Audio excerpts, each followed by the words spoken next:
दोस्तों 15 अगस्त 2021 का वो दिन जब अफगानिस्तान पर तालिबान का कब्जा हुआ था, उस दौर में पूरी दुनिया के देश इस बात से परेशान थे कि एशिया में फिर से वही तालिबान सत्ता पर आ बैठा है जिसकी आतंक की कहानियां बहुत समय तक सुनी गई थी। लेकिन एक ये इंसान इस दौर में भी अफगानिस्तान जाकर चाय का कप लेकर खड़ा था और पूरी दुनिया को यह संदेश देने की कोशिश कर रहा था कि भले पूरी दुनिया तालिबान से डर रही हो, लेकिन पाकिस्तान को इससे कोई परेशानी नहीं है। यह तस्वीर उस समय इतनी वायरल हुई थी कि जो लोग इस बंदे को नहीं भी जानते थे वो भी इसके बारे में सर्च कर रहे थे। और यह है पाकिस्तान की खुफिया एजेंसी आईएसआई का चीफ फैज हामिद। यह बंदा किसी समय पाकिस्तान की राजनीति का इतना बड़ा खिलाड़ी था कि इसको छूने की हिम्मत किसी में नहीं थी। इमरान खान जब पाकिस्तान के प्रधानमंत्री थे तो इसे आप दूसरे नंबर का ताकतवर आदमी मान सकते हैं। लेकिन आजकल फैज हामिद के दिन बुरे चल रहे हैं और इसकी दो वजह हैं। पहली वजह है एक समय में इमरान का सबसे भरोसेमंद होना और दूसरी वजह है फैज हामिद की वो हरकतें जो उसने सत्ता के नशे में की थी। दरअसल पाकिस्तान के इतिहास में शायद पहली बार किसी इतने बड़े अधिकारी का कोर्ट मार्शल होने की तैयारी हो रही है और ये खबर उतनी ही बड़ी है जितनी कि किसी पाकिस्तानी प्रधानमंत्री की हत्या या फांसी की खबर होती है। क्योंकि पाकिस्तान में सत्ता किसी भी पार्टी की हो, लेकिन सिस्टम पर पूरा अधिकार सेना और आईएसआई का ही होता है। ऐसे में एक आईएसआई चीफ जो अपनी नौकरी से रिटायर हो चुका है, उस पर एक पुराने मामले में कोर्ट मार्शल होना कोई छोटी मोटी बात नहीं है।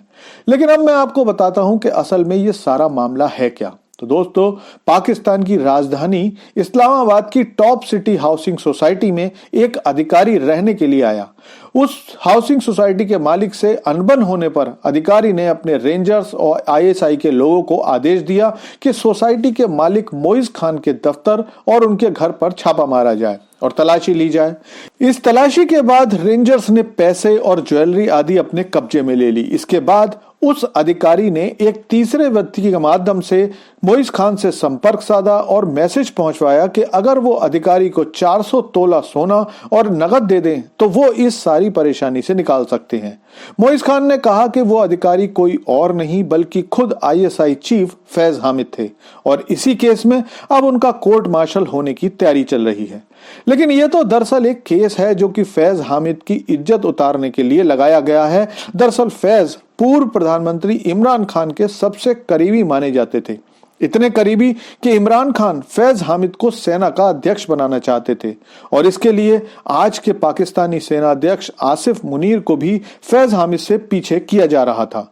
यह लड़ाई इमरान खान और आसिफ मुनीर के बीच काफी समय तक चलती रही, लेकिन फिर समय बदला और इमरान खान की सत्ता चली गई। इमरान को जेल में डाल दिया गया। लेकिन 9 मई 2023 को हुई जबरदस्त हिंसा जिसमें इमरान खान के समर्थकों ने सेना के मुख्यालय GHQ जो कि रावलपिंडी में है उस पर हमला बोल दिया था। उस सारे हमले के लिए भी आसिफ मुनीर फैज हामिद को ही जिम्मेदार मानते हैं। इसीलिए आसिफ मुनीर ने फैज हामिद के पुराने सारे केस खोलना शुरू कर दिया। के बाद 400 तोले सोने का यह केस पाकिस्तानी राजनीति का बहुत बड़ा केस बन गया। क्योंकि लड़ाई सेना और आईएसआई के बीच है तो जो पाकिस्तान के सबसे मजबूत इंस्टीट्यूशन हैं।